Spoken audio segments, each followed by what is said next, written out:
Hello, my name's Suzanne and I garden and grow cut flowers in Devon in the UK. If you're new to the channel, welcome along.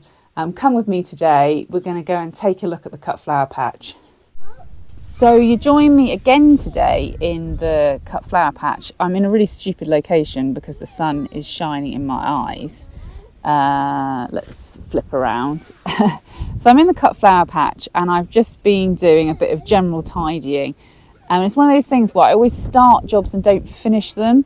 I really should do one job at a time, but I really want to get some seeds sown directly now because I'm feeling quite confident now that the weather's on the change. It's going to start warming up. We're due a lot of rain again, which is always a good sign that it's going to be quite warm. And then also I really want to get some of the plants out of the greenhouse. Basically because I want to start sowing things like my cosmos and my statice, and I haven't got any room, so I need to kick some hardier stuff out to make room for the half-hardies. So I thought you would do a tour. I think we did one right at the beginning of February, so we're okay. We're doing the March tour. You can see how little progress I've made. But honesty is the best policy, or so I've been led to believe. So come with me now. We'll go for a little look around the cut flower patch. We'll have a look at some of the seeds I've got growing, and then you can judge me again next month on how much it's improved from today. So we'll take a look at some of the things I've been growing for the cottage garden. Some cuttings from my parents' house and other people's houses, and then some things I've grown from seed. I'm glad I've got some aqualegias here actually, because the vole has been eating all of the aqualegias in the cut flower patch. So that's quite good. These are still those poor geomyties that I keep saying I'm going to plant and haven't yet. My cuttings from my mum and dad's, this is the Spirea bridal wreath. I think I've got 4 of those. It's quite a fast growing shrub. And then I've got some little brachioglottis cuttings here. They're really easy from cuttings and really invaluable foliage for cutting. Then we've got some Jacob's ladders here. Just got the 3 of those. And these poor things really should have gone out. We've got Canterbury bells here. Again, dianthus should have gone out. And then these are my bulb baskets, which I'm glad I put them in baskets because otherwise they just wouldn't have got planted on time. So alliums, I think these alliums as well. I thought I had some irises here, but these all look like alliums. Alliums. Oh, here are my irises. Unfortunately, a few of those look like they haven't made it. And the greenhouse is absolutely fit to burst. You can barely even get in the door. So these larkspur down here, I'm going to start hardening those off because I want those out. Likewise for the Ami, which is here, the Delphinium, there's some Cerinthe there, and then I've got a whole load of Dorcas all along here. That all needs to go out. There's some more Dorcas at the back there. And the same for this Perennial. This is the Verbascum that I want to try this year, but I'm not sure if the mullein moth will eat it, but I'd like to try it. To be honest, these snaps could probably be pinched and then they could be hardened off and put out. But then everything else needs to be looked after and nurtured a bit longer. Okay, so these are all the sweet peas that we sowed together in a video. I will pop that video in the description. So they're all growing on quite nicely now, not quite ready to pinch, but nearly. And then we've got some smaller babies. There's some more bells of Ireland there. I've done a few successions. There's some slightly bigger bells of Ireland there. And then we've got some stock there. Again, that's another succession because I've got these stock here, which are a bit bigger. So here's the ongoing experiment with the compost. You can see it does need watering. But this end here is the B&Q compost, and this end down here is the Silver Grow. And again, they're much the same. I've not really noticed any disadvantages to using the B&Q as of yet. Here are my phlox creme brulee. Again, they really need watering. And these are the tapestry mix. And then cherry caramel are here and here and here. So we've got a few successions of Gadisha. So there are some there and there. I've not grown it before, but then you've got this beast back here. That was an autumn sown one, as was that. And then teeny tiny babies back here. I've got some viola.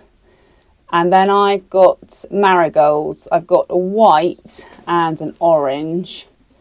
I don't even know who this little guy is. Who's this little guy? Oh yeah, I'm trying. I'm not sure I'm going to like them. They're a crown daisy. But again, I thought I'd give it a go. Another succession of larkspur here. My earlier stocks. And then loads of Lavatra here. Now, the one thing I haven't grown before and haven't done a very good job of at the moment is this celosia, and I think it's because I started it too early when it wasn't quite hot enough, so I will sow another tray of that. Okay, so that is some Cyanoglossom there, and again I've been doing batches, so I've got another batch a bit further along there. And then my tulips have been doing really well, actually. I mean, these ones are, you know, these all need harvesting. Considering they were free, they're actually all quite nice colours. They've mainly been this purple and white. I see there's a red back there. But I had a few for Mother's Day, which was perfect. These that I'm just pulling now, will, you know, they'll just probably go for me in the kitchen. But if I don't harvest them, you know, it was a waste of effort planting them. And then I'm not doing very well with these Arboretum. I'm not sure if that's how you say it, floss flower before. And I wonder if I just sowed these too thickly because they're not doing very well. I think I was a bit heavy on the seed, so I probably need to start those again as well. And then this is the dwarf Lavatra, which I'm not sure is going to be any good.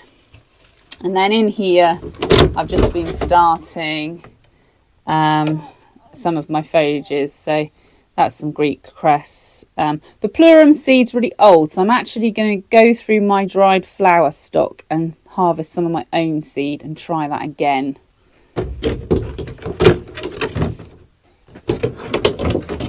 And then there's nothing, this is grasses in here, nothing going on in here as of yet. It's still not very warm.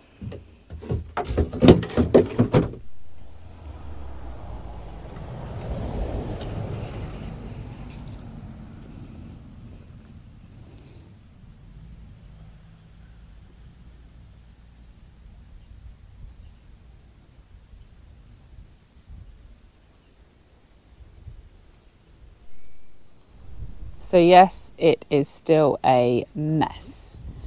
Where do I start? These are all perennials which have been dug up.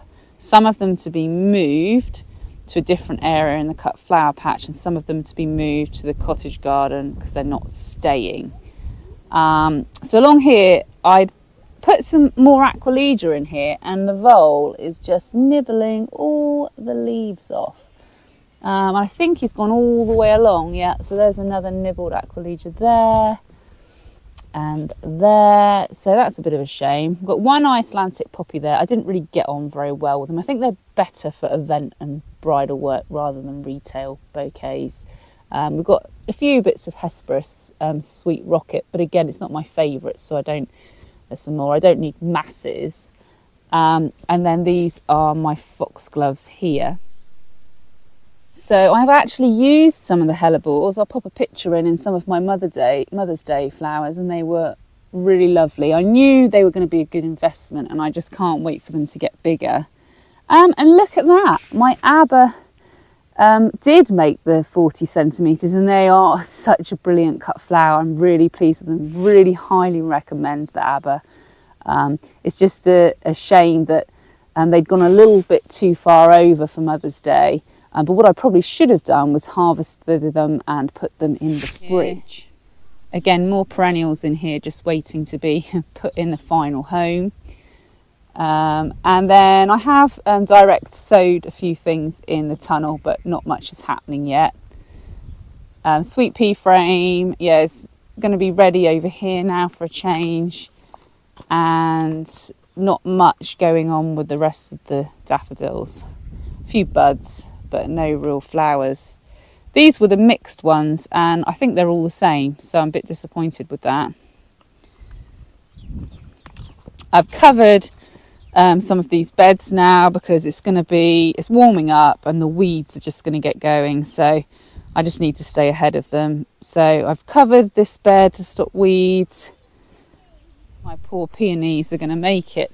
And do you know what? I think if they would survive this winter here, there probably isn't any point in moving them, because this has been one of the wettest winters that I can really remember. So I think they'll be all right. This is all nigella here. And there is a lone peony little bud there and a weed.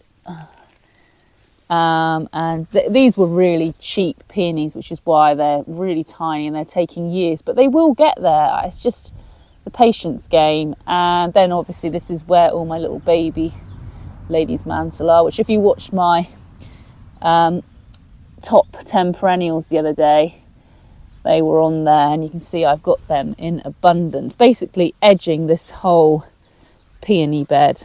Oh, there is one. Here's the bed I still haven't done anything with, and I still haven't done anything with it. Again, this one's covered, and this one is now covered, and half of this one is covered because there are some tulips that went in really late in here, but I'm not sure anything will happen with those. And then the dianthus is really putting on some growth now. So this is, and I've got some apple mint there. Apple mint, some foxgloves, some hypericums there, white dianthus, and then this is the pink dianthus. And then look, here's some more. It's funny, I thought if I planted some tulips in the greenhouse, it would like speed them along, but to be honest, it hasn't really made a lot of difference. These ones have come on as well. I mean, they're really early. I planted these really late. I'll try and find when I planted them, but I planted them really late and they just sort of shot up. I think that's a baby scabious there. There were scabious here last year. Oh, and another one, look, that's quite good. Forget-me-nots and foxgloves here. And having told everybody that my Dorcas had always survived the winter, you can see that clearly this year they did not. But I've got plenty in the greenhouse. My Honesty or Lunaria, and then these were the Canterbury bells that actually got planted out. So good for them. So you can see they're a lot bigger than the ones that were in the pots. This bed needs a bit of a sort out. It's quite bare actually. I can't decide whether to move these perennials and make this an annual bed or fill it up with perennials. But it's delphinium down here.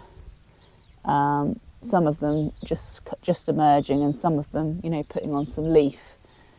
And then roses here.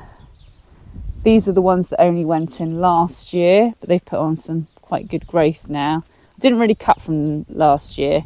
To be honest, I sort of regret just not buying more of the Champagne Moment variety, which is this one here. So these ones are a year older again. And this Champagne Moment, if you're looking for roses, guys, for cut flowers, honestly, this is brilliant. I mean, it was highly recommended by lots of other growers, and I can really see why. And then these ones are another one which is beautiful, but it's very short stemmed. And this is the one. Soil is just soil that's come out of the holes for putting the polytunnel up. So that soil will all go back in the holes at some point. And then this bed was the bed that had dahlias in, and it just has my 2 Shasta daisies at the end. And if you watched one of my recent videos, which I will put in the blurb about my top 10 perennials, these Shasta daisies were in there as well. And then I can pleased to say, here's another pile of soil, that all of the holes for the polytunnel footing are dug. But you can see how much water we've had still. This is just the water table. So if you dig down this far in the garden, this is what you get. And all of the holes are dug. Look at that. And you see, this is the drier end of the garden. So you get up here and you don't have any water. See, this is going to be a bit of work because this will be inside the polytunnel and it's just full of weeds. But yeah, it's progress. Can't complain at a bit of progress. And then obviously there's another pile of soil out of the holes. Lovely new buds coming on my blueberry bush. And then in here we've got, this is valerian. Now this is the white valerian, but I'm going to try the red valerian from seed this year. This was a yellow lupin that I was gifted. And then my raspberries, I had weeded them and they were all clear. And then, oh look, sting nettles. More sting nettles. And if I don't get rid of them, I'll get stung when I'm picking the fruit. And then I've just got this temporary tunnel here that I've just made with willow. And it's just for my ranunculus anemones. Well, what's left of them. They've been battling voles all over the autumn. And in fact, some of these were spring sown. But it's not as many as I usually have. But it's certainly, I don't know if you can see them, it's certainly better than not having any at all. And then I've got some more apple mint there. This is the pineapple mint, the variegated one. And these are quite old dianthus. I'll see how they do. It might be worth taking them out and we'll do some more from seed in June again. It's all dianthus. Oh, there is a sweet rocket there. But the rest is all dianthus. I've just been prepping this bed because I want to direct sow some annuals. So that's what that's getting ready for. There's a load of very, very weedy achillea down here at the bottom. And it's so weedy that I don't know whether to be honest, just again, start some new achillea again and just get rid of it. Oh, there's a bronze fennel there. I'll have him out. But yeah, this is supposed to be no dig, but there's no way, unless I cover that and kill all the achillea and everything that way, and then cardboard and compost it, there's no way I can sort of weed that without digging it. There's a aquilegia there as well. So I'm going to have to dig all these plants up and dig the weeds up at some point. There's a pile of oregano here. I've got way too much of it. I don't know whether to move that somewhere else or just dispose of it. And then here is the bronze fennel. And then some achillea, which I've sort of divided. And then here is the oregano. And you can see what I've tried just to help stop it a little bit is I've just dug some slate in both sides there, and we'll see.